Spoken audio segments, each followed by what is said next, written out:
ancient discoveries, we will travel back in time to discover the amazing ancient roots of technologies we like to think of as modern.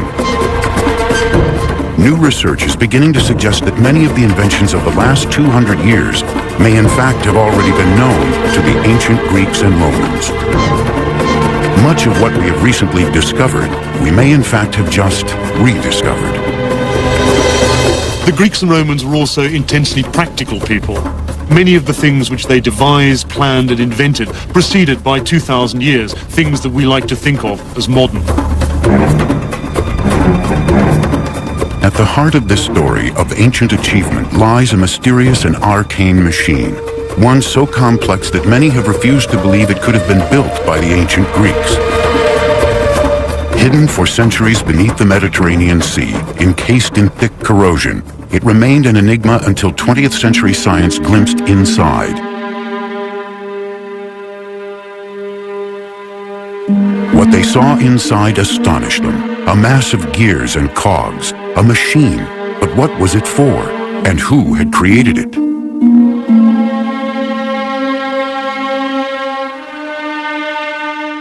For 100 years it has been a riddle which intrigued but baffled those who tried to understand the mysterious object known as the Antikythera mechanism.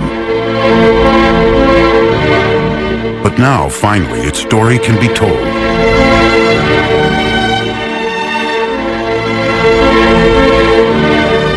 That story began just over 100 years ago, in the year 1900.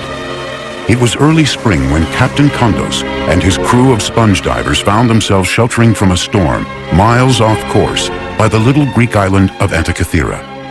As the weather cleared, the captain decided to make the most of his unplanned stop by diving in the deep, clear waters off the island.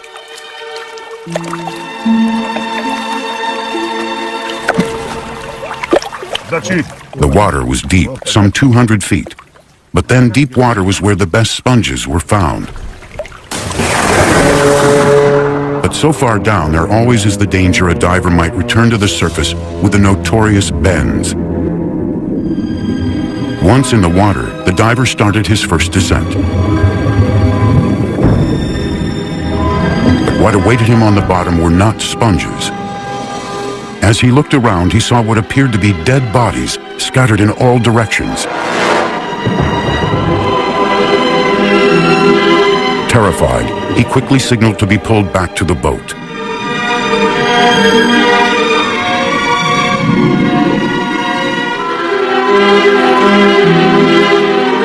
Some thought the diver was mad. Perhaps he had the bends. But the truth was far, far stranger than that. 2,000 years ago, another ship had sailed these waters on its way from Rhodes to deliver a precious cargo to a wealthy Roman citizen.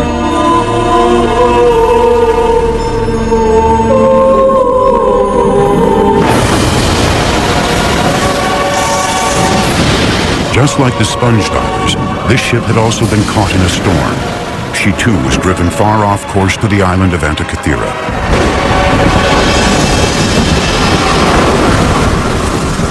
But this ship was not destined to survive. Here she sunk, and here she still lay.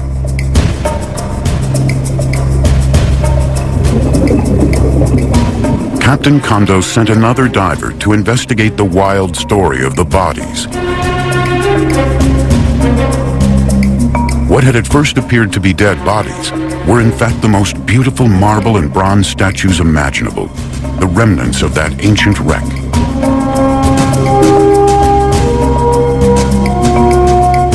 Along with the statues, other treasures such as decorated Greek vases and jewelry were winched to the surface.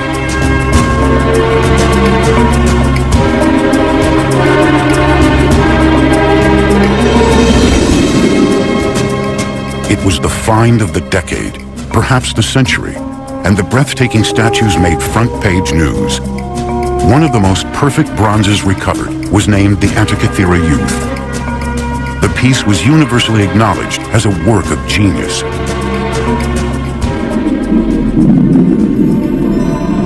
But the greatest work of genius from the wreck still lay unrecognized. This rusting lump of corrosion held the key to one of the greatest periods in human history, the Hellenistic period, and perhaps the greatest achievement of that time. 2,500 years ago, the Mediterranean was a place where science, philosophy, and art flourished. The Greeks, known as Hellenes, were living in what many regard as a golden age. They had invented democracy, opened up the fields of mathematics and science, and introduced the world to philosophy. They were inquisitive and inventive, no different in many ways from us today. In trying to understand their world, they had created this strange machine. All their 21st century descendants had to do was work out what they had created it for. Part of that answer lay far from Antikythera in a London museum display case. 20 years ago, Michael Wright, curator of engineering at the Science Museum in London, came upon another mysterious ancient mechanical device.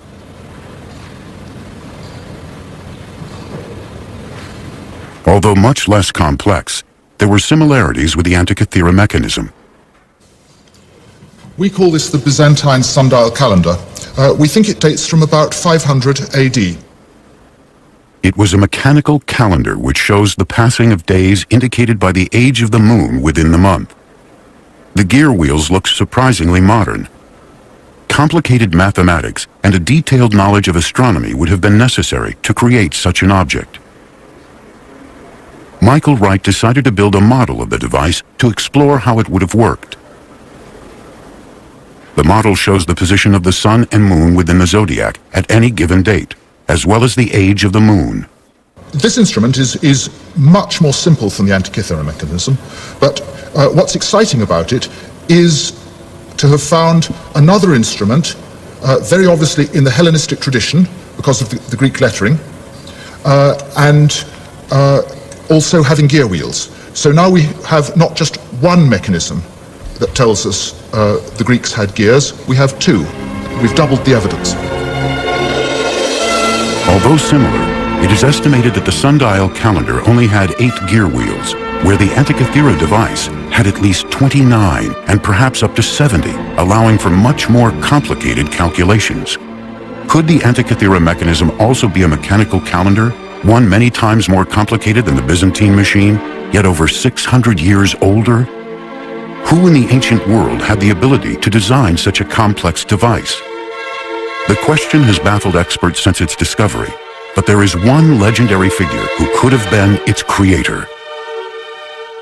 The remains of the Antikythera mechanism are on display at the National Archaeological Museum in Athens, Greece, but its original shape or dimensions still cannot be determined. Modern marvels will continue in a moment.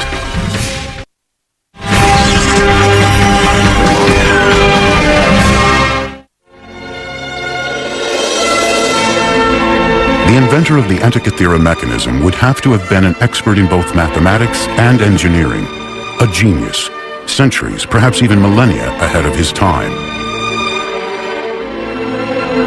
One man who fit that description was Archimedes. Archimedes lived during the Hellenistic period in the Greek city-state of Syracuse, on what is today's Sicily, off the coast of Italy.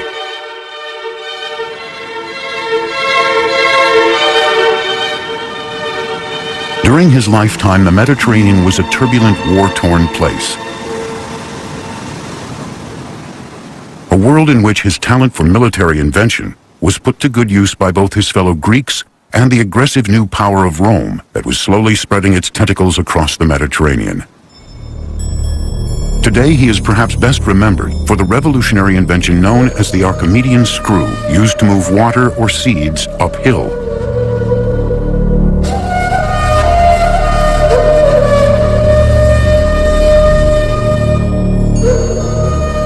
But Archimedes was also fascinated by other difficult mechanical problems, such as how to accurately measure distances.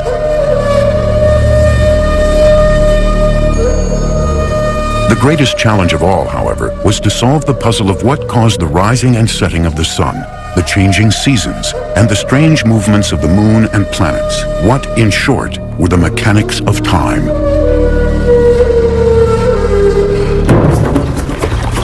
Many years earlier, Archimedes had traveled across the Mediterranean to the most important cultural center of the Hellenistic world, Alexandria, Egypt. Alexandria was the most sophisticated place on earth.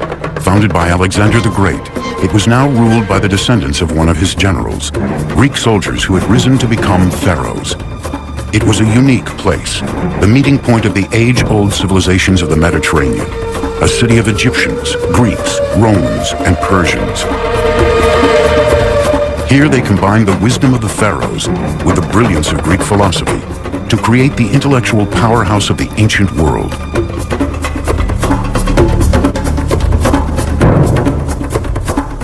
And it was here that the young Archimedes would be inspired by the work of a mechanical genius called Ctesibius. He would have a simple but brilliant idea that would literally change time forever.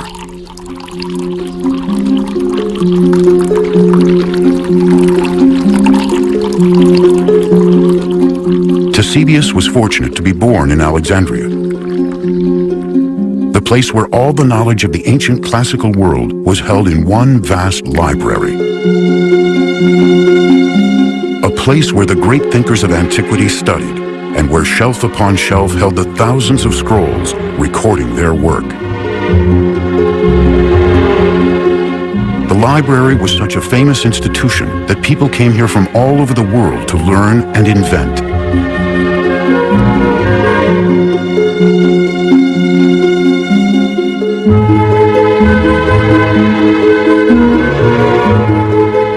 It was here that Ctesibius' revolutionary invention was recorded, and where the young Archimedes may first have read of his work.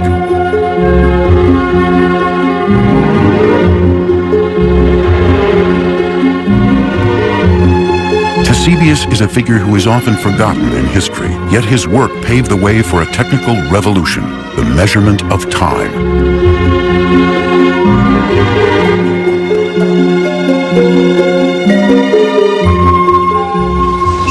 Yet Ctesibius came from humble beginnings. He was the son of a simple barber.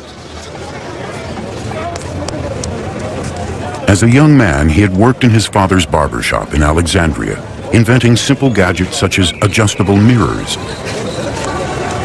And here he was surrounded by the constant dripping of water, which would inspire his great invention.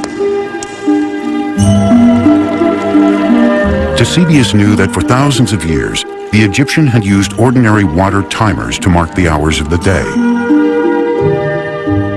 The famous Karnak water clock is one example. It is a vessel which was filled with water, and as it drained out through a spout at the bottom, the time could be read as the level dropped.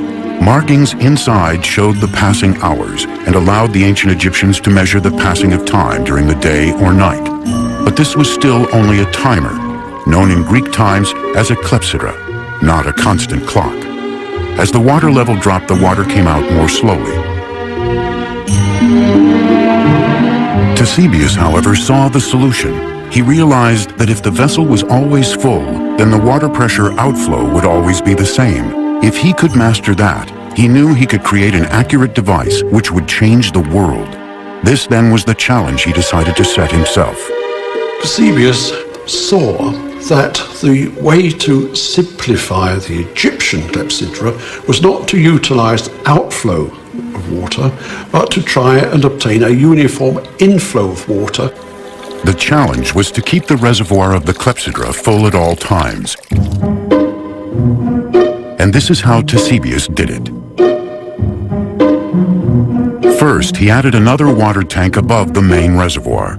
This poured water into the top faster than it could flow out, meaning the reservoir was always full, and any excess water could just run off into an overflow container.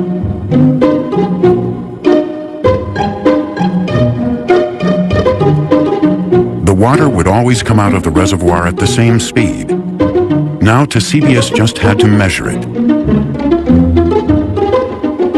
To do this, he decided to put another water tank under the constant outflow. In this container, he placed a float with a pointer on top and a scale next to it. When the level of the water rose, the pointer rose at a constant speed. It was a stroke of genius. Eusebius had created the world's first mechanical clock, thanks to the dripping water in a barber's shop.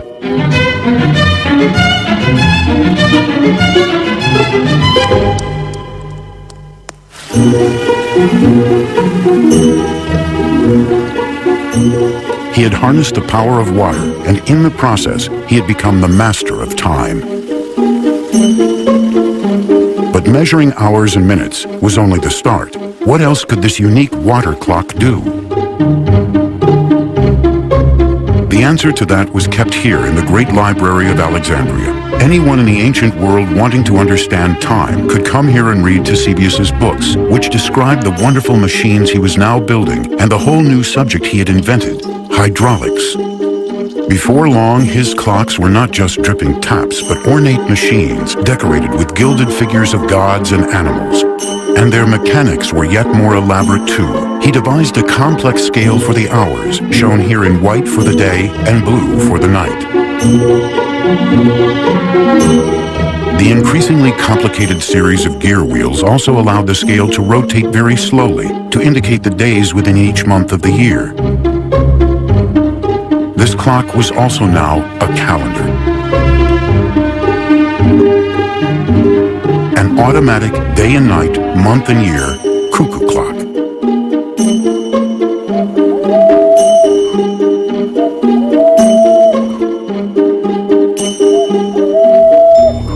Archimedes was clearly fascinated by Eusebius's creations. He studied his clocks and used his own genius for invention to continue the work.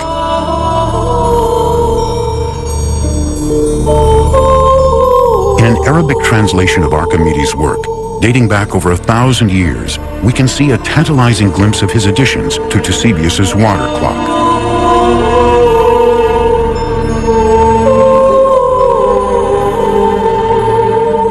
This modern reconstruction shows Archimedes' elaborations to the Eusebius clock. He added a bird who dropped a small stone onto a bell, making a clock chime on the hour. The woman is a gorgon with snakes for hair. When the bell chimes, you look up to see her eyes change color, indicating the time.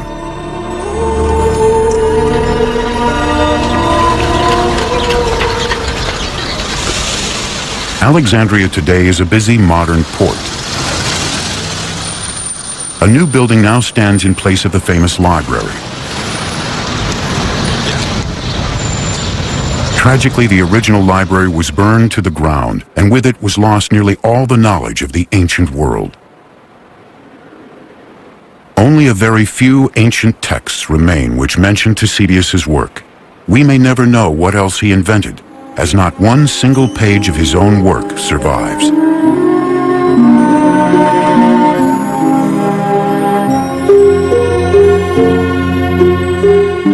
So much information has been lost that Eusebius has been largely forgotten. However, there is one legacy of his work, one clue which is still standing.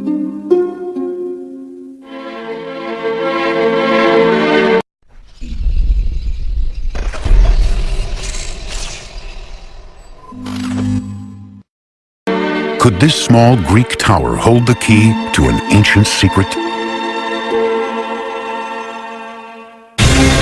The dive, in which the Antikythera mechanism was discovered, happened more than 40 years before modern-day scuba gear was invented. Modern marvels will continue in a moment.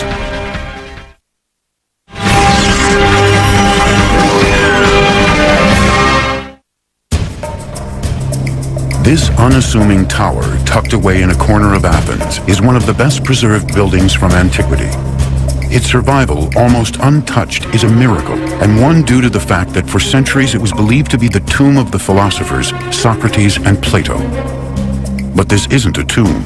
Carved on its 8 faces are a clue to its real use.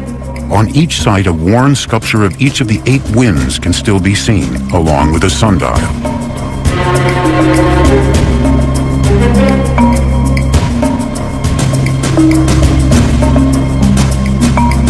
It was actually built by an astronomer around 200 years after the death of Eusebius, but is a monument to his genius. This building, now known as the Tower of the Winds, was the public clock of ancient Athens. Inside this tower, there once stood a huge and complex water clock based on a Ctesibius design.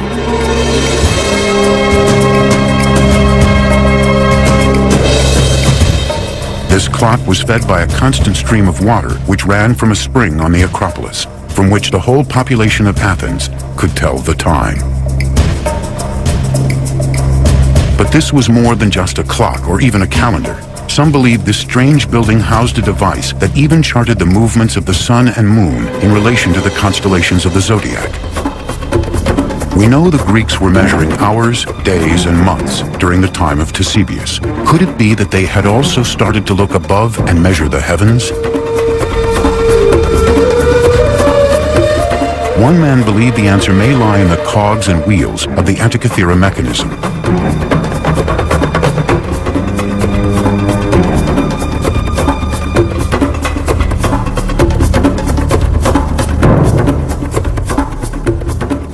In 1951, an English physicist, Derek de Solla Price, decided to find out for himself and examine the mechanism in detail for the first time. De Solla Price traveled to Athens to look at the mechanism. The pieces had lain largely untouched since its discovery 50 years earlier. The device had disintegrated further, exposing pieces of the gears which he was able to study. He became determined to crack the secrets of the Antikythera mechanism.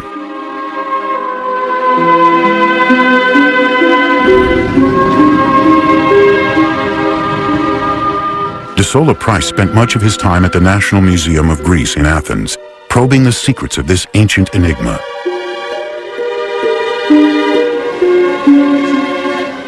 Something told him that these fragments were the real treasure from the Antikythera wreck.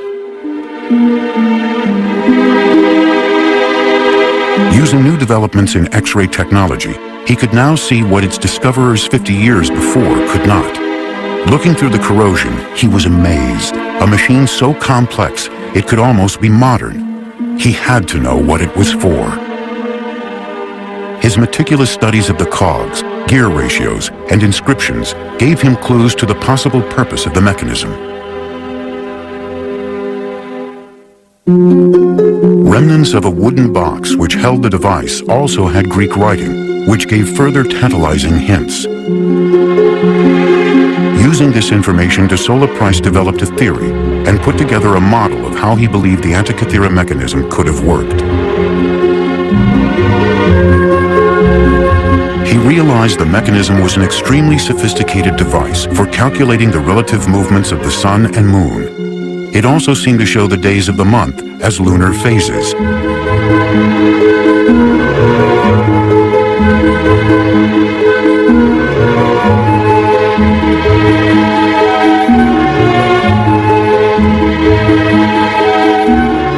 De Solla Price had established its mechanical complexity and knew that the knowledge required to create such a machine was immense. He believed that at the front of the mechanism, a bronze dial showed the date and positions of the sun and moon. A dial at the back would indicate the month, possibly within a 12-month year. Another dial at the back seemed to show either a cycle of 47 months or 4 years. De Solla Price called the mechanism a calendar computer.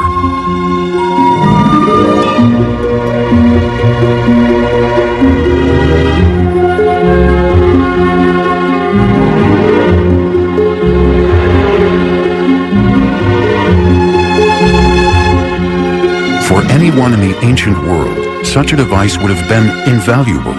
To understand the movement of the sun and moon within the heavens was to look into the minds of the gods. Many believed then, as some do today, that the positions of the sun, moon, and stars at the time of someone's birth may influence their later life. What complex horoscope software does today, the Antikythera mechanism may have done over 2 millennia earlier. To the priests and astrologers of the day, this extraordinary machine could have been a window on the gods. But where could such a device have come from? De Solla Price had an extraordinary theory. What if machines like the Antikythera mechanism were part of municipal clocks, powered by the very water clocks that Ctesibius had invented? What if they were commonplace in the Hellenistic world? Was this the secret of the Tower of the Winds? Not just a sundial or even a clock, but an automatic model of the movements of the sun and moon within the universe. De Sola Price also suggested that the Antikythera mechanism was a later copy of one of Archimedes' machines lost to the world since the destruction of the Great Library at Alexandria.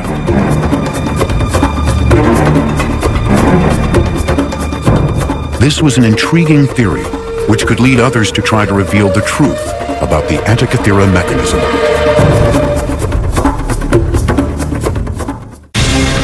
In 1953, Jacques Cousteau and the crew of the Calypso explored the Antikythera wreck site.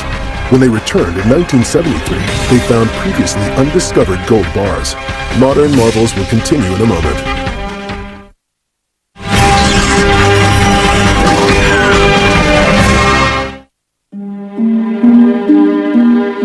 The Antikythera mechanism mystery continued. One man was to read De Sola Price's work and was to spend the next 30 years pondering his theory. When Michael Wright from the Science Museum first read the paper, he was immediately fascinated by the notion that the ancient Greeks had complex engineering. Wright decided to go to Athens himself to examine and re-X-ray the mechanism. We've got this view with several of the pieces put together, and it helps me to build up a more complete picture of just how the gear wheels were arranged inside the box before it all fell apart.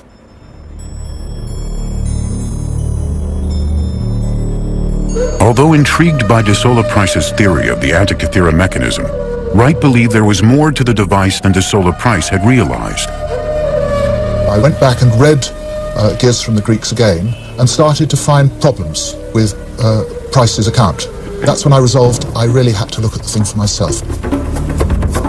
But for Michael Wright to understand this strange device, he knew he needed to do more than just look at it. He needed to try to build one for himself. After De Sola Price's publication, many academics simply refused to admit that the mechanism could be so old. The complex gearing seemed too modern. How could ancient peoples have calculated and precisely cut the fine teeth on each wheel, they asked.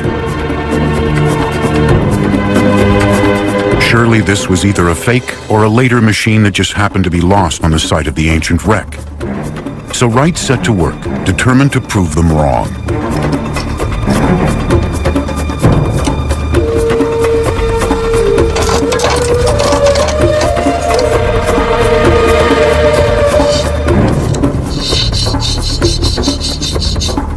Using only tools similar to those available in the ancient world, with the Greeks' knowledge of geometry, he set out to copy these elaborate gears in his workshop.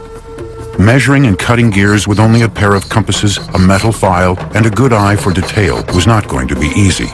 But it was possible. After many hours of practice, Wright proved beyond doubt that with patience and skill, it could be done.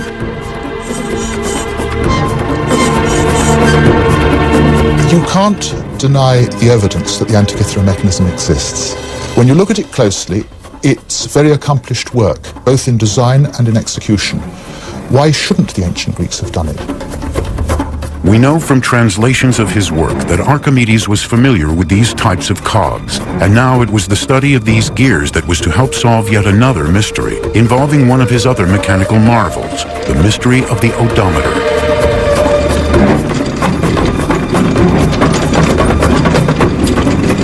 We all use odometers every time we get in a car.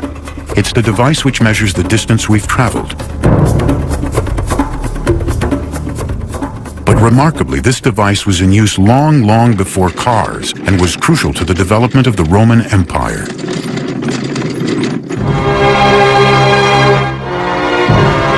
The odometer was said to have been invented by Archimedes while he was working for the Roman army. It had been decreed that every road should be marked each mile with a milestone, but Roman roads stretched hundreds of miles, so how could they be accurately measured?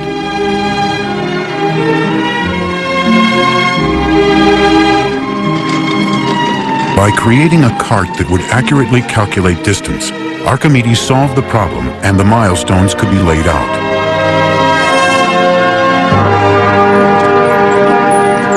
This accurate measurement of distance would prove crucial in planning troop movements, and that gave Rome the edge on her enemies.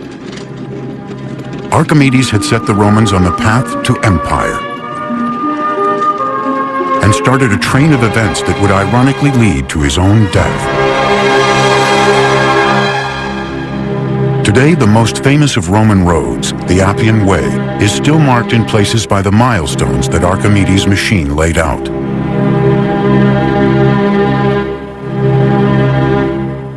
But there is a problem with this apparently simple story, one that Professor André Sleeswyk from Groningen in Holland would eventually solve with the aid of the ghostly X-ray images of the Antikythera mechanism.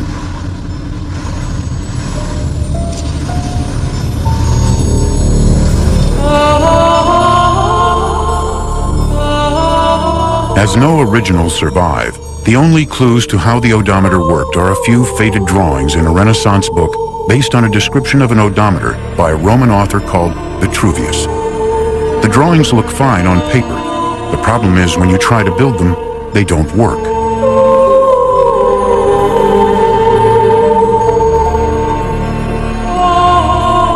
Even Leonardo da Vinci attempted it. These are his sketches of an odometer which he attempted but could not successfully build.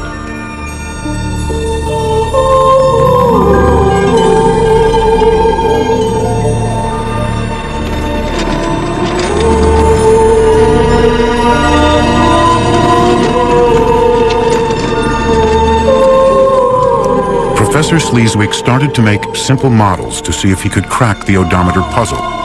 This was then developed into a quarter-size model, and this was a model with a difference. Where even Leonardo had failed, Sleeswyk's model worked.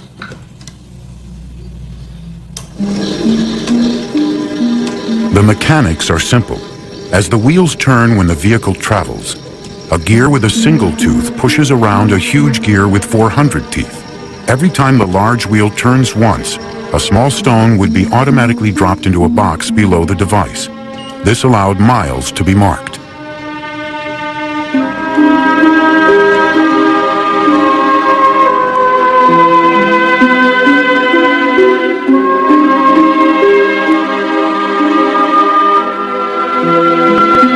After the First Punic War, by decision of the Senate of Rome, milestones had to be placed on all major roads. And that also gives us an idea who the inventor might have been, and in this case, Archimedes. So what was Sleeswyk's secret? The answer was in the shape of the teeth on the gears. While Da Vinci and others had assumed they were square, Sleeswyk had actually seen the pointed teeth on X-rays of the Antikythera mechanism. Changing the shape of those teeth made all the difference. Archimedes' odometer, for so long thought of as just an impossible dream, was back and working just as the great man had intended.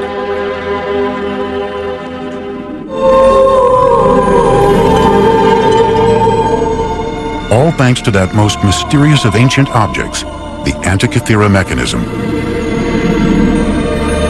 A device whose true secrets were yet to come to light. In May 1983, an Italian stamp was issued to honor Archimedes. However, the image printed was actually that of Archidamos III, a king of Sparta from 3rd century BC. Modern marvels will continue in a moment.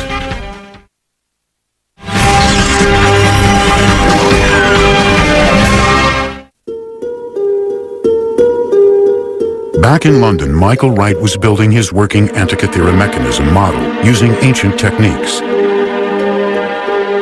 Far more complex than the odometer, but using similar gears, this would be the most complete model of the Antikythera mechanism ever built. As each gear slotted into place, it soon became clear de Sola Price may have got the details wrong, but his theory was right. The Antikythera mechanism was an automated calculating device, perhaps even a type of computer. You could call this thing a computer in the sense that you put in some data and it gives you out related data. An ancient computer is a difficult concept to imagine, yet in many ways that is exactly what the Antikythera mechanism is. It is astounding to compare it with the machine designed by Charles Babbage in the 1830s, which is often cited as the world's first computer, and the machine which led to our modern high-tech age. This was the first modern device which could make automatic calculations. The technology is startlingly similar to the Antikythera mechanism, yet there is 2,000 years difference between the two. Wright believes that the Antikythera mechanism was more complex than de Sola Price imagined, and most importantly, also showed the changing positions of the planets as well as the sun and moon over time. In Wright's model of the mechanism, a knob is turned to set the days and months. Intricate gearing then moves a series of indicators which represent the sun, moon, and planets. The knob could be turned every day so the position of the planets could be monitored throughout the year, or it could be set to a specific date to show their positions at that time. It is, in effect, a mechanical model of the Greek universe. Today, astrologers need a complex computer program to carry out exactly the function of the Antikythera mechanism.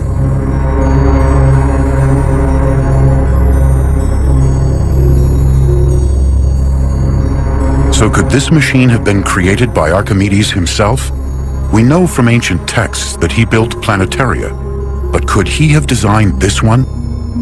It's difficult to make a direct connection between the Antikythera mechanism and Archimedes. What we can say with certainty was the revolution that Archimedes pioneered in mathematics and geometry was necessary for those who then invented the Antikythera mechanism.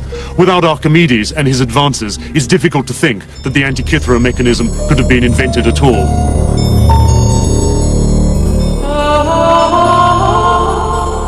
Archimedes' own life was cut short before he could finish his revolutionary work on mathematics and mechanics. During the Roman sacking of his home city of Syracuse, it is said a Roman soldier was sent to find him and bring him back alive.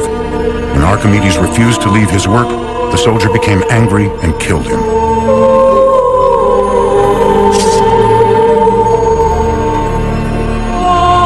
It was an ironic end for a man who had done so much to make Rome such a formidable fighting force.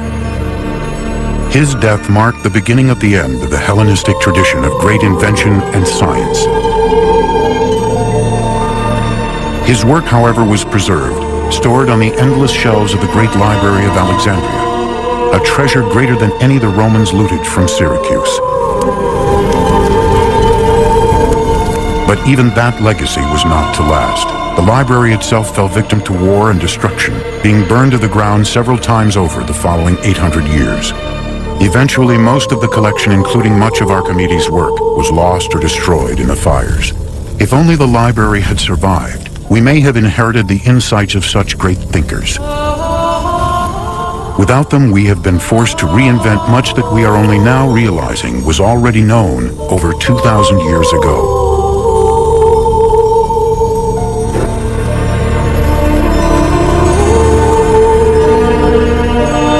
If we had not lost this ancient wisdom, how much more advanced might science and technology be today?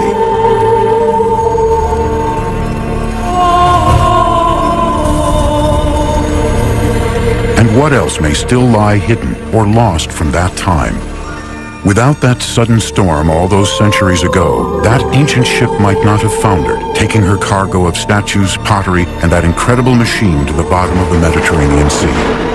If a group of sponge divers had not stumbled upon the wreck 2,000 years later, the Antikythera mechanism might be lying there today, slowly corroding. And what other technological marvels from that time might still be awaiting discovery?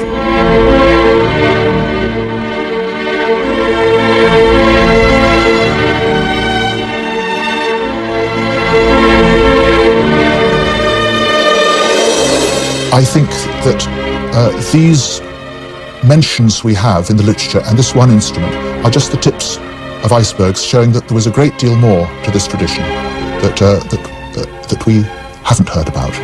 2,000 years ago, there was a world more advanced than we had dared to believe, and more secrets from that time may still lie waiting to be discovered. Ancient discoveries we are only just beginning to understand.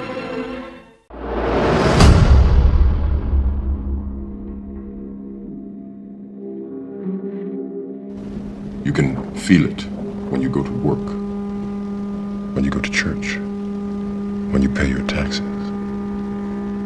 It is the world that has been pulled over your eyes to blind you from the truth. What truth?